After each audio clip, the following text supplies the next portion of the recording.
What is the stock market?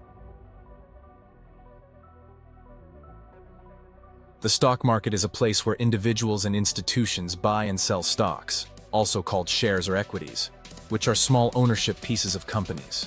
It's a crucial part of the financial system because it allows companies to raise money by selling shares to the public, and it provides investors with opportunities to grow their wealth by purchasing these shares.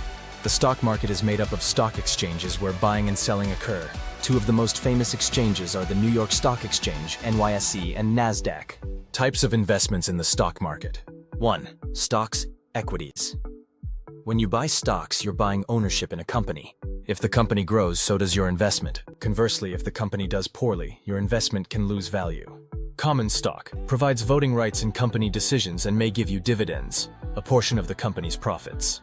Preferred stock, typically no voting rights but may offer higher dividend payouts than common stock. 2. Bonds. A bond is like a loan that you give to a company or government. When you buy a bond, you're lending your money in exchange for interest payments over a set period. Once the bond matures, you get your original investment back. Bonds are usually seen as safer than stocks but offer lower returns. 3. Mutual funds. A mutual fund pools money from many investors to buy a variety of stocks, bonds, or other securities. This allows investors to diversify without needing to pick individual stocks themselves. Managed by professionals, mutual funds can be an easy way for beginners to invest in a variety of assets without needing a lot of knowledge. 4. Exchange-traded funds, ETFs. ETFs are similar to mutual funds but trade on stock exchanges like individual stocks. They are usually more flexible than mutual funds, and you can buy or sell shares of an ETF throughout the trading day. ETFs allow you to invest in a wide range of stocks or bonds without buying individual securities. 5. Real estate investment trusts, REITs. A REIT allows you to invest in real estate properties, like office buildings or apartments, without owning the properties yourself. Instead, you buy shares in a company that owns real estate. REITs provide income through rental income and property sales. What is trading?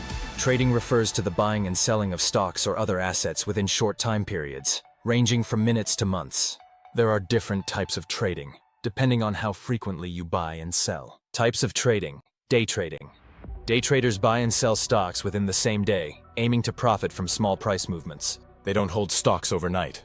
Day trading is high risk, as prices can be volatile, but it can also be profitable if you have strong knowledge of technical analysis, studying stock price charts and patterns. Swing trading. Swing traders hold onto stocks for a few days or weeks, hoping to profit from price swings or fluctuations. This strategy involves studying short and medium-term price trends.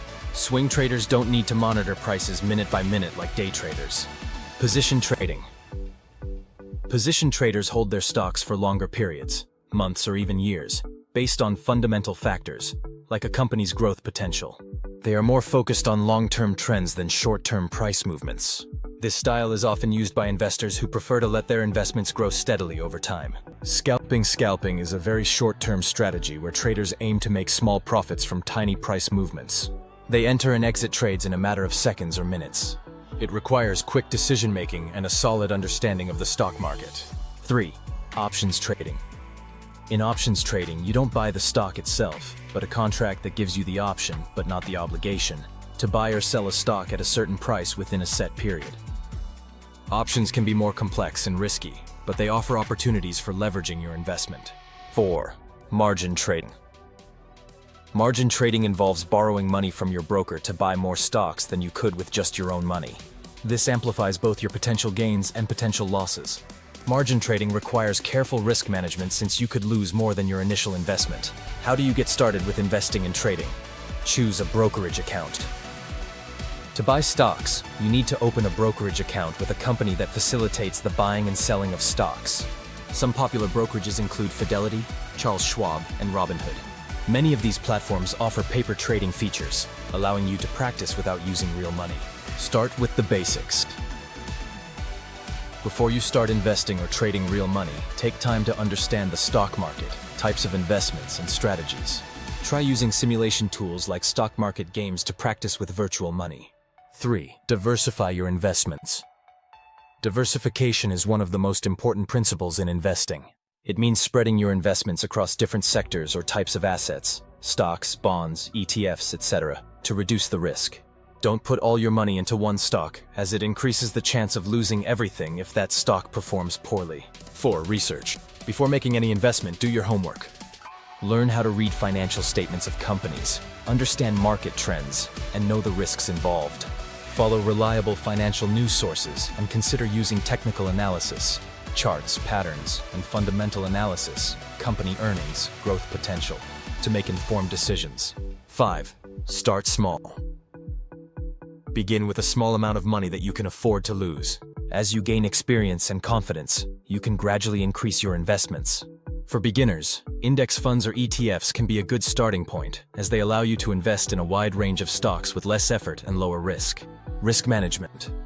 Risk management is key to any successful investing or trading strategy. Here's how you can manage risk. Diversify your portfolio to reduce the impact of any one investment failing. Use stop-loss orders, which automatically sell a stock if its price drops below a certain level to prevent further losses.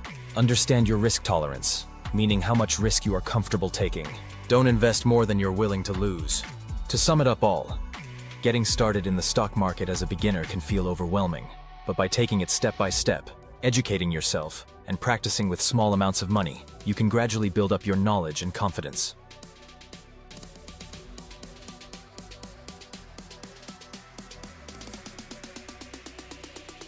Start by learning the basics of stocks, bonds, and funds, and explore different trading styles like day trading and swing trading. Don't forget the importance of risk management and diversification in protecting your investments. Over time, with patience and careful learning, you'll become more comfortable with making smart investment and trading decisions. Hey everyone! If you're enjoying this content, don't forget to like, share, and subscribe. And for even more financial tips and insights, hit that bell icon so you never miss an update. Let's keep growing your financial knowledge together.